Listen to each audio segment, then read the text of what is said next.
नबी पाक अलैहिस्सलाम घर के अंदर अपने घर वालों की तरबियत के लिए और तालीम उम्मत के लिए एक दुआ मांगते थे, अल्लाहुम्मा हासिबनी हिसाबन यसीरा, ऐ अल्लाह ज़रा हिसाब आसान करके लेना। ये हुजूर तालीम उम्मत के लिए दुआ मांगते, अल्लाह हिसाब ज़रा आसान करके लीजिए, मालिक करम फरमाना।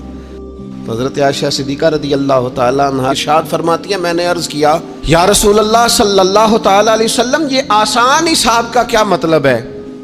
तो हुजूर फरमाने लगे, आयशा आसान हिसाब का मतलब ये है कि रब करीम बंदे के नामा या अमाल पर नज़र डालेगा और फिर अल्लाह तबारक व तआला उससे दरगुजर फरमा देगा। ये आसान हिसाब है।